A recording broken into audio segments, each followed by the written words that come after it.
araw ng Quiapo, at higit sa lahat, araw ng ating mahal na Panginoon. Kaya't bigyan natin ng papuri, parangal at pasasalamat ang ating minamahal na Nuestro Padre Jesus Nazareno.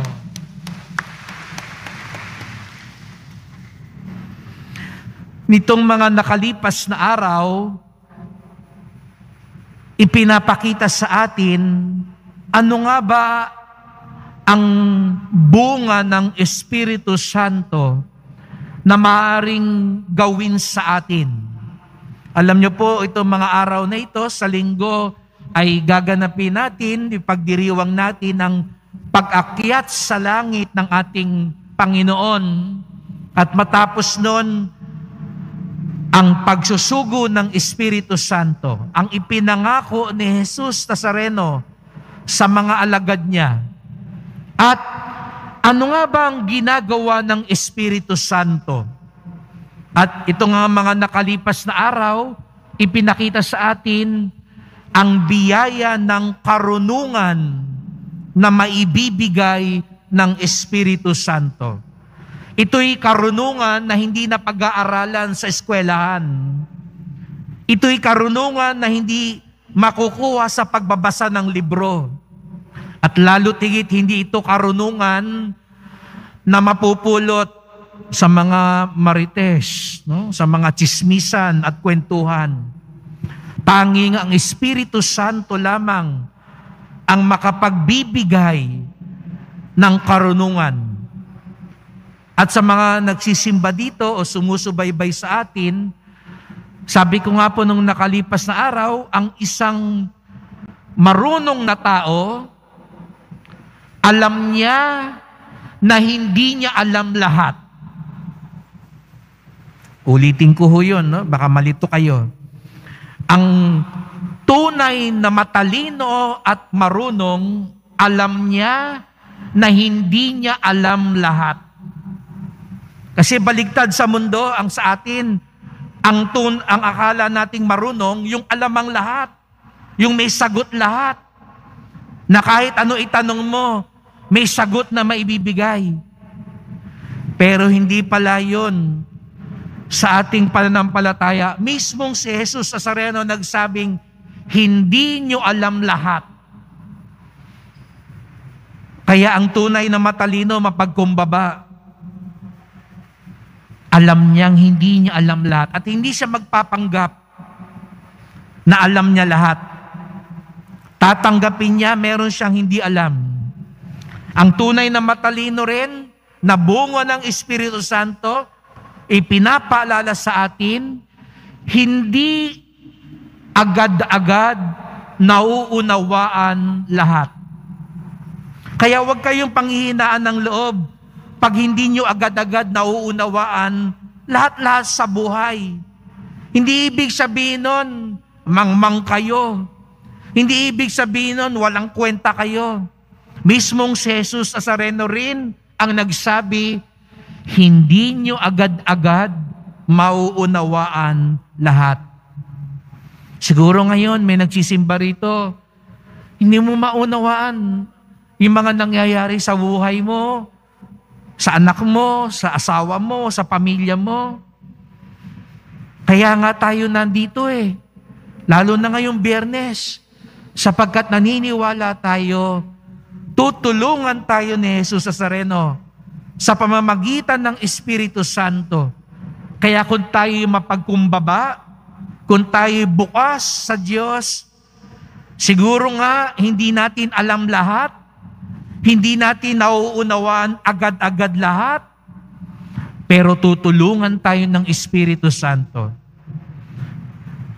Ang ikalawang katangian ng matalino, alam niya kung ano yung sandali lang. Kahapon, paulit-ulit, si Jesus Nazareno, saglit lang yan.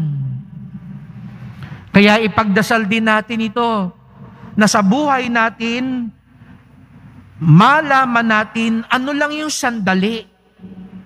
Kasi alam nyo mga kapatid, ang nakakalungkot sa lahat, magising ka na lang, matatapos na lang ang buhay mo, Na-discover mo yung pinaggugugulan mo ng lakas mo, ng oras mo, ng attention mo, panandalian lang pala. Nakakalungkot yun. At yun ang laging nakakalimutan ng tao. Yung pinag-aawayan natin, yung pinagpapaguran natin, sandali lang pala. Sandali lang pala yung pera. Mauubos din yan. Sandali lang yung kapangyarihang yan. Sandali lang yung kagandahang yan. Yung posisyon na yan. Kaya nga ang tunay na marunong, alam niya kung ano yung sandali lang. At alam din niya kung ano ang pangmatagalan. Yung bang pinaghihirapan mo ngayon, pangmatagalan? Yan bang iniiyakan mo ngayon, pangmatagalan o sandali lang? Huwag ka sanang masilo ng mga bagay-bagay dito sa mundo na pinapahalagahan mo, pero darating ang panahon, mapagtatanto mo, sandali lang pala yan. At isa pang gustong sabihin din sa atin ni Jesus Nazareno, sandali lang din yan. Yung paghihirap mo ngayon, oo, bigat na bigat tayo. Hirap na hirap tayo. Akala natin magugunaw na ang mundo.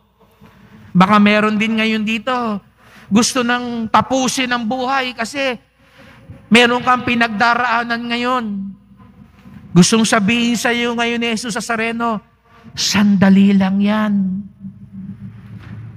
Sandali lang yan. Tignan nyo si Jesus Nazareno nasa krus siya. Akala lahat ng mga kalaban niya, tapos na siya. Talo na siya. Wala na siya. Pero ano nakita natin? Sandali lang pala yun. Opo, nakikita natin si Jesus Nazareno, pasan-pasan ng krus, naghihirap, nagdurusa. Pero gustong sabihin niya sa atin din, sandali lang ito. Magtatagumpay tayo.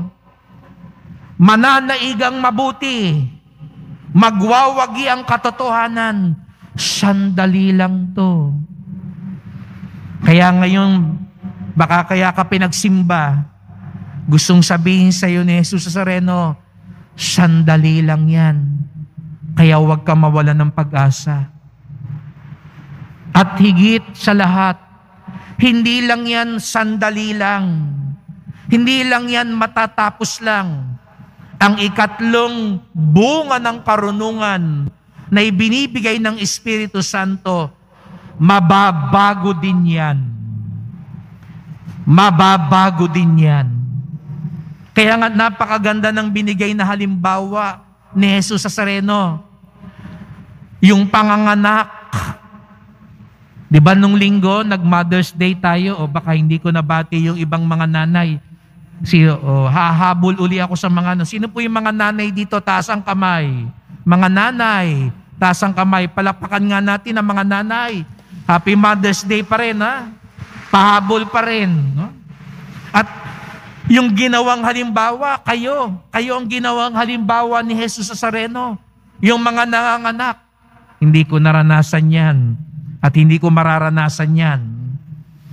At ayokong may makaranas ng ibang ganyan, no? Sa akin. No? Bawal yun. No?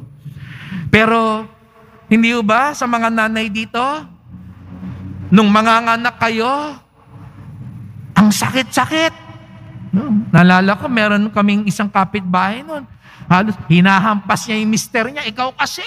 No? Sinisisi pa niya nung nanganganak siya. No? Pero di ba, pagkapanganak, lalo na nung nakita na niyo yung bata, nakalimutan na lahat ng paghihirap. At ang naging katumbas, kagalakan, na bago ang lahat. At ito rin ngayon ang gustong sabihin ni Jesus Nazareno, mababago din lahat Lalo na kung tayo'y kakapit sa kalooban ng Diyos. Lalo na kung itatakwil natin ang kasalanan.